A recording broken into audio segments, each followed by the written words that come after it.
Okay, so I wanted to talk about shifters. I mentioned in one of the early episodes that the B-Series shifter feels really precise, and some of the tricks to get it to feel really tight to lose some of that sloppy feel.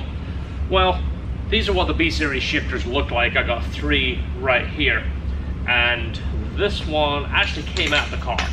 So also want to point out there is 2 main shifter differences. This actually, the shift lever right here, this is like a straight with a 90, as opposed to this one has 2 bends. This one actually bends and then bends straight up. This is my preferred shifter because it actually positions the shifter closer to you, and the shifter is straight up and down, as opposed to this one that comes on an angle. So this is typically on the 94 to 2001 GSR. This is usually the Civic and the Integra Type R. So this joint right here, you're gonna feel this for how secure it is. This over here, you can see how it kind of stays in position. This is much tighter, where this, it's not too bad, but it's a little floppy in comparison to this way. This one is tighter both ways, which again, when you're going through the shift motion here, as you push it back and forth, it's moving this arm. This is the lower arm that it's pushing, but any kind of looseness in here starts to build up to looseness in the shifter. It only takes a little bit of play in here to start adding up to more play, and more just basically sloppiness in the shifter. But this one feels the tightest. But what I'm going to show you is how to tighten this up. If you only have one shifter, you don't have the option like we do to go through our stash and find the best one. Like this one is tight both ways. It's actually a little bit looser this way. So I'm going to take this bar off and show you how to tighten up this joint.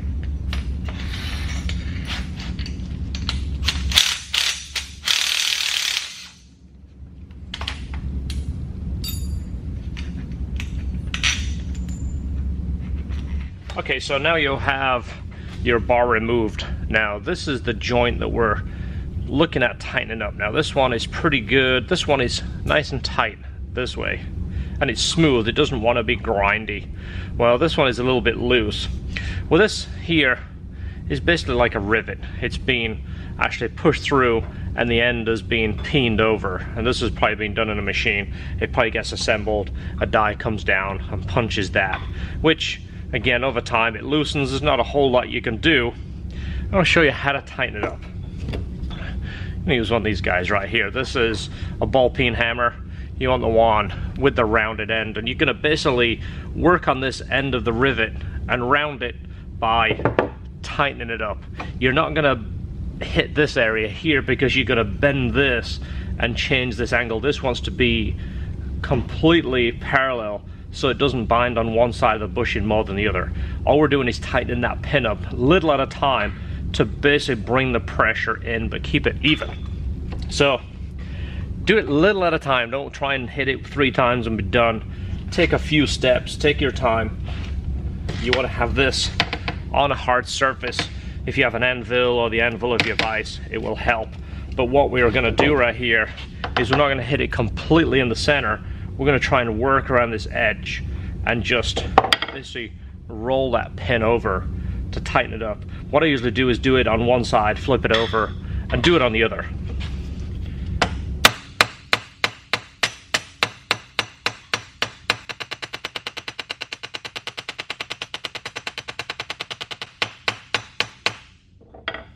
Do it a little at a time until you feel, see that joint is already tightening up. Now you don't want to get this so tight that it damages this bushing. This is like a neoprene plastic bushing in there. You don't want to get that thing squashed where it tears up the bushing, because it will go from being really tight and precise to that bushing falling apart, then feeling as sloppy as ever. So that has got much tighter. So we'll do the other side just a little too, and again, you're trying to work around the edge of that, not perfectly in the middle because it's a pin, and you're not going to compress the pin. We're actually rolling over, kind of like the hat of the rivet.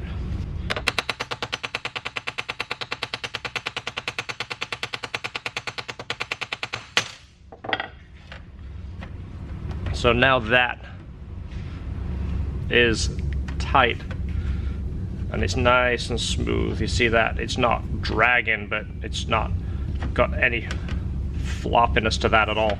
So what I'm going to do now is clean this up, and I'm going to try and get some oil in here. I'm going to soak some oil and let it work its way in. It's got these little steps in here that lead to the center. You can actually put oil in there and let it soak, and it will work in this joint and make this joint nice and smooth. So we're going to remove the shifter from this linkage.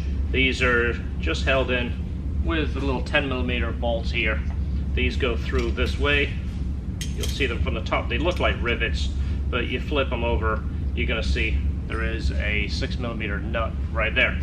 And these are a square that fits in there, which means you're going to have to make sure that is pushed all the way in here to remove that nut. If not, this guy is going to spin in there and give you all kinds of problems. Now we have our shifter. This is the Dogleg Shifter I was talking about. Pretty easy to take it apart. You're going to take this plate off the bottom, and then this rubber piece here is going to slide off.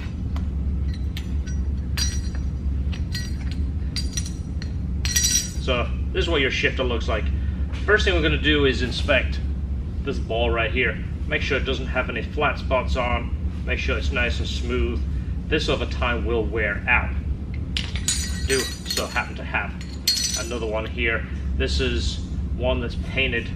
As you can see the markings on it where it kind of wears. I'll get a close-up of that. This over time the grease comes out of it and it wears, and it will put some pretty deep flat spots on there over time. These plates, unless they're bent, there's no problem with these. These don't wear out. The things you're going to look for first is this rubber piece, and there is a plastic cage in there. Let me take this one out and I will show you. Next thing is choosing your shifter. Again, the Dogleg is my preferred one. This chrome one looks like it's in the best shape because this ball is smooth, where this one has the ridges in there. So the end of the shifter right here, this pin goes all the way through here, and there is a bushing on each end, and then there is O-rings in here. So I'm going to take this apart and show you what it looks like, and then show you the replacement parts for this too. Again, this is all available. These parts I'm showing you are available, and I'll show you the part numbers. This pin should push out with your fingers.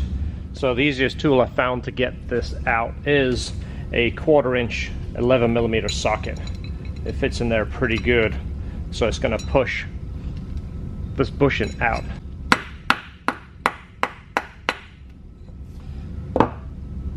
So this is what you have right here. This is the pin with the O-rings on there, and these are the bushings.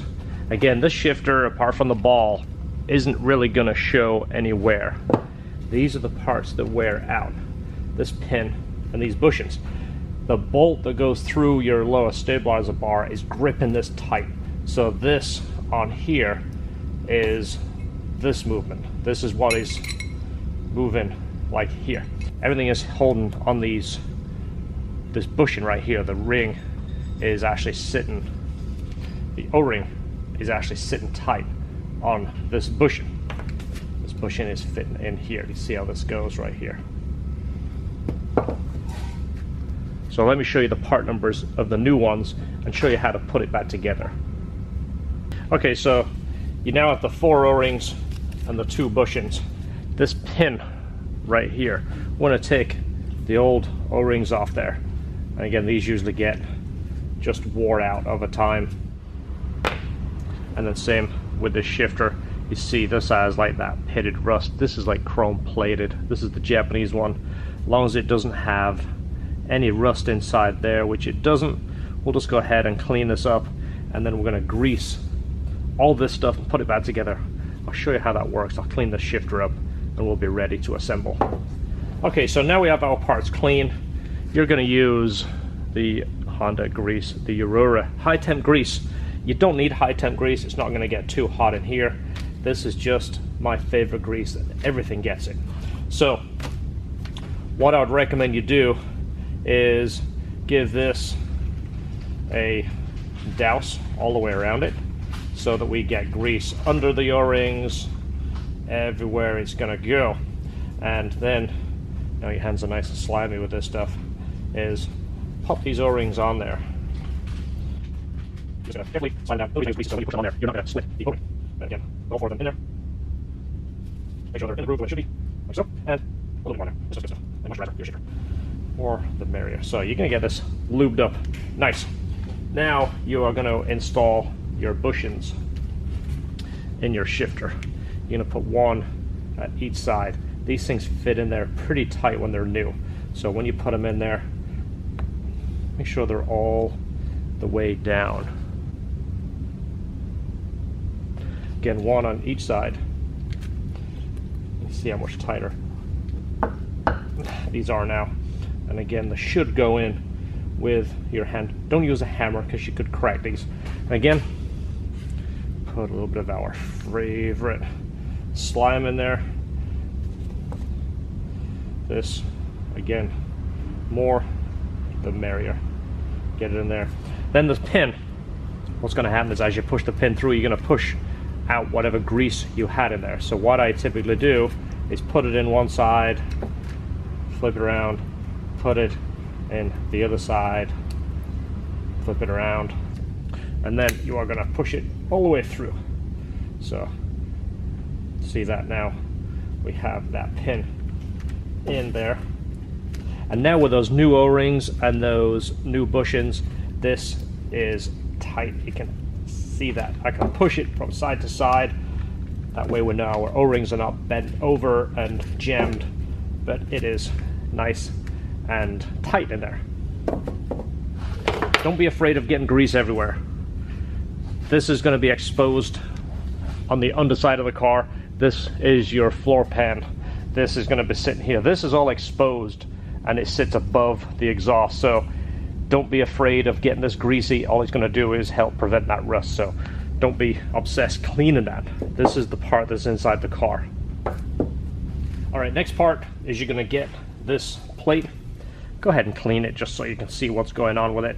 Make sure it is not bent.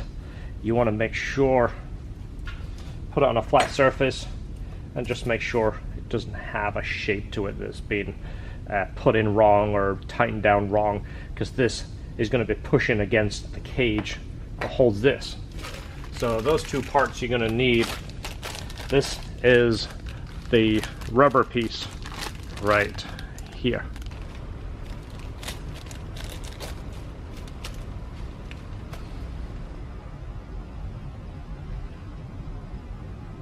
All right, next part, you're going to put this together.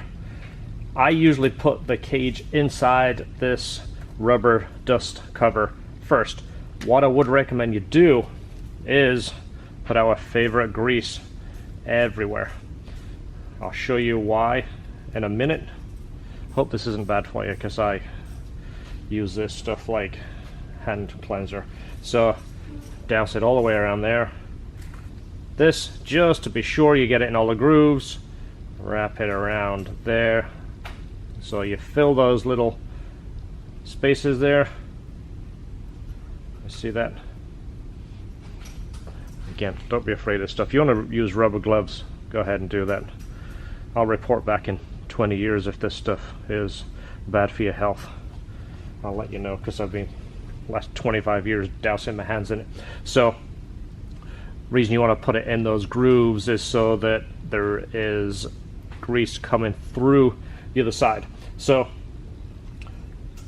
what I would do first is put this actually on your shifter. You know what? A little bit on the ball too. Can't have too much of this stuff. This goes either way. There's no top or bottom, any which way you want to put this on. This rubber piece sitting it this way, this is the bottom. This is going to go around this, so it goes on that way. This is a pretty small hole, so I would put it this way and work it around this. If you put it that way coming over this ball, you might stretch this out and tear it. So I have always put it this way. What I would do is poke it on through here and put the long side through first, and then just bend it around and it will come right through there. Again, this is why you're going to grease everything up. Now it's so slippery I can't get a hold of it, but be careful not to split that rubber. The easiest way to do it is to push the cage off there, put it on here, and then pull the rubber over the cage and pull that lip all the way over like that. So what I'll do, another dollop of our favorite stuff, and put a little bit in there. See a pattern here? If in doubt, dump a bunch of Honda Aurora grease in there. So now we have that in there. It's going to look like this. This will pop right on there. And now we have that in there. So it's already feeling tighter. So now this plate is going to go this way. This is the bottom. You're going to put it this way. You're going to angle that through there. And this is going to go over that lip. This goes on pretty easy right there. See, this is the back of the car, and it needs to angle towards the back, so make sure you put this in the right way. So now you have a new rubber that will fit in there nice and tight, and this plate will only go on one way. Again, these bolts are going to go from the top down. I see the square, and there is a square on these, so they are going to go down, and you're going to put your washer and your lock nut back on there. So this again is your dust cover. It does nothing except keep that ice lid from the dirt. It's going to sit each side. These are in really good shape. Same with the nut and bolt. This is a lock nut, by the way. That means that when it goes on the thread so far, it locks, because when you're going to put this back together, you're not going to torque it like crazy. You're going to bring it all the way up until it nips on this inner pin each side. If you look at this with the flat, it's the easiest way to know this flat is going down, which way it goes on there. This is going to go over here, and then make sure your dust boot didn't get folded over. You see how it's actually folded right here? I just pushed it on. I wasn't looking at it real close. See how that's all pushed up? What I do is pull that out. You know what I'll do? A little bit of magic grease.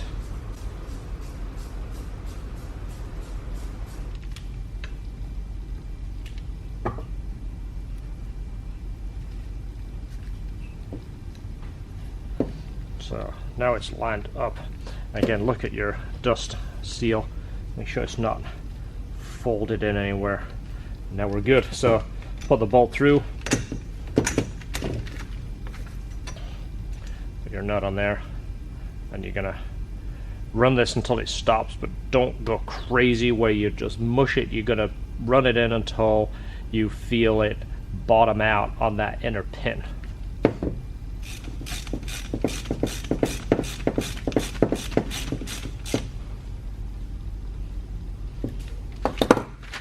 So that's all it's going to need, but now this joint here is nice and tight and smooth.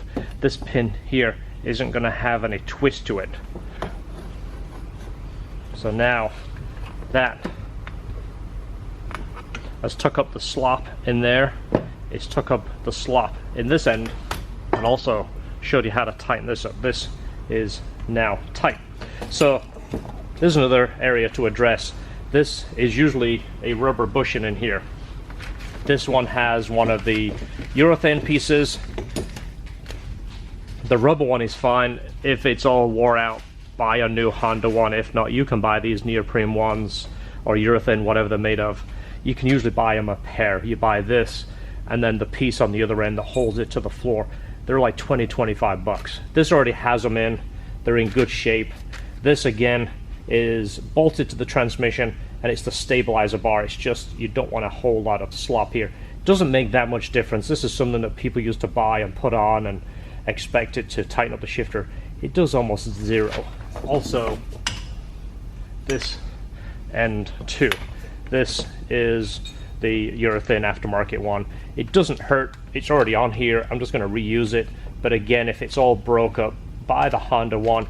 Make sure the pins are in there. This is a big problem I've seen. People would put these on, put this retaining plate back on, run the bolts up here. This would squish this, it would blow this out the side, it would be loose, and again, it would make the shifter feel worse. So whether you use the aftermarket one or the Honda one, make sure these pins are in here. This is so when the bolt goes through and it bottoms out, it locks on this tube here. It doesn't squish that bushing out. So that is my trick for rebuilding the B-Series shifter.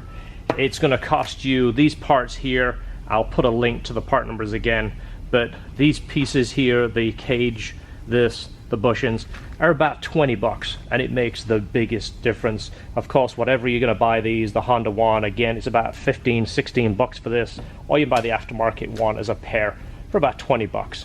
So this is one of my tips, and again, it really improves the shifter feel, and it makes the car just feel nicer when you have a whole bunch of slop in the shifter, which I showed you in the first episode.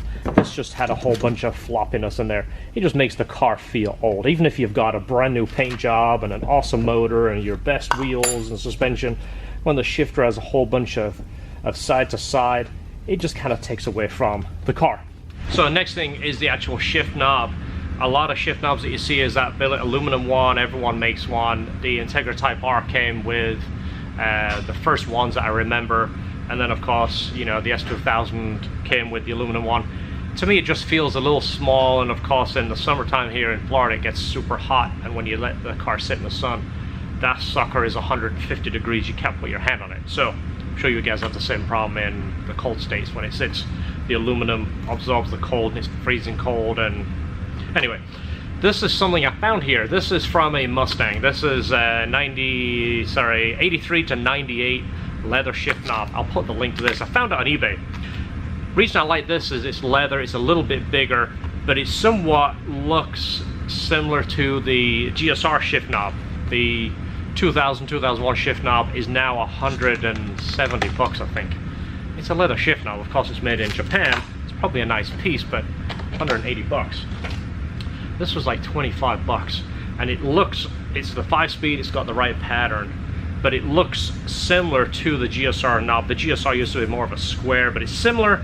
The thread is a little bit different. It's a larger thread, but what I'm going to do is make a sleeve with that thread on the outside and the thread of the Acura one or the Honda one on the inside, so we can screw this on, and then we'll put a lock nut so we can lock this in place, and then somehow I'll attach the shift boot here. But I mean, it's leather, it's stitched, it looks pretty decent.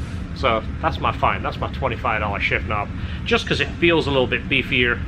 Again, shift knob is kind of like the color of your car. It's your personal preference. This is just one of the things I like. I like the knob to be a little bit bigger so you can actually get a hold of it, whether you hold it this way or this way. It just gives you a little bit more feel, as opposed to those tiny little aluminum knobs that everybody makes now. And of course, make sure it says 5-speed on it. You don't want to be that guy in the B-Series car with a 6-speed knob. Honda one is 10mm, this one is 12mm, so we'll figure that out, and I'll show you when I get to it. Alright, so the next thing I want to show you is, this is the cluster that was in the car, and this is the UK Integra Type R cluster. As you see, first off, it's got the carbon fiber back end just like the Type R. The US Type R, just like most of them, and this one too. I see, as I move it around, it's kind of got some fine scratches on there, and this often is from when someone's cleaned it in the car. You know, they get the microfiber towel and they give it a rub around, and if it's got dust on there, they rub it around on the lens, and then it looks kind of dingy and old, and it's the thing that you look at all the time. You get in the car, you're looking at this, you're looking at the steering wheel. It's something that, again, it adds up to make the car either feel special or feel old. And there's a few little marks in here. Well, this lens can be removed, and if you're very careful, you could probably polish this out and get rid of some of these scratches. It's hard to see on camera, but there's a couple of deep scratches, and then there's a bunch that look like somebody hit it with a Scotch-Brite towel. I'm not going to take this apart right now, but it is pretty easy. You can see these clips right here, the ones on the clear part There is the main clip right here. You're just going to basically push it in with your finger, one at each side. These little tabs here, comes apart super easy. And again, as they get older, this gets fragile, so be careful you don't break it. Just take it easy. I would do it inside when it's up to temperature, you know, bring it to your house if you're in a cold climate. That way the plastic is a little bit more malleable and less chance of cracking. You can actually buy the replacement lens. This is the part number. This is a factory Honda piece. Again, it snaps on the same way. It has the little tabs just in the same way. There's no glue, so you're not taking any glue apart. You're not going to disturb this. What I would do is make sure everything is clean, so when you take this lens off, you're not going to get any dust or dirt in there. You're not going to leave this open any longer than you have to. Take the lens off, put the new lens back on. That way it's clean in here. I'd also make sure you're not standing on carpet and build up a bunch of static electricity, because you will pull dust into here. Also on your lens, you're going to attract dust, and once it's together, if the dust is on the back side of the lens, it's gonna be there forever. It's gonna drive you nuts. I know it would drive me crazy. I'd be taking it apart and cleaning it, and then once you start cleaning it, there's a good chance of scratching it again. You go back to square one. So that is what is going on with the cluster. This actually does represent the miles of the car, so we're gonna keep this the same. I put this cluster in when the car was in my possession, and I matched the mileage. I put the exact same mileage on there. We're not trying to pretend the car is a 20,000 mile, you know, drove to church on a Sunday, a little old lady owned it. It didn't. It's a sports car. So this is the true mileage, which is actually pretty good for a 2001 Integra, 134,000 miles. Again, on a Honda, 134,000 miles is not that big a deal. So we're going to keep that the same. Put the new lens on. We're not going to put the lens on right now because it might be several weeks until we put the car back together. So we will put all this back together and seal it in a box so it's ready. And again, that lens, super easy. Super easy. You can do it. Anyone can do it. Again, there's those tabs. There's 3 across the bottom, and then 2 big tabs on each side, and then across the top 4 big tabs right there. Again, all you can do is put them in with your thumb, push it in, push it out, little at a time. Don't try and do it too much. You see how easy that is? It couldn't be any easier. And again, just makes the car look a little newer, feels a little nicer. Okay, sorry that was a long video. I wanted to show you in detail because I know there is a lot of B-Series fans out there, and the shifter is something that used to be a pet peeve of mine. We get so many Integras and CRXs and Civics back in the day where the shifter felt sloppy, and I used to try and tell everybody how to fix it because it makes such a big difference. So thanks for watching. If you do like it, give me the thumbs up. Coming up is hopefully the block will be back. The cylinder head is back. Here's a quick preview of the head. It looks absolutely gorgeous. The block will be back soon. I'll go over the block, show you what the CSS guys did. We'll lay the parts out. I'll start assembling that, start putting the block together, and hopefully the next episode will be about the engine going together, and it should be a little bit more interesting. So hopefully you found this interesting. See you the next time. Thanks for watching, and hit the subscribe button.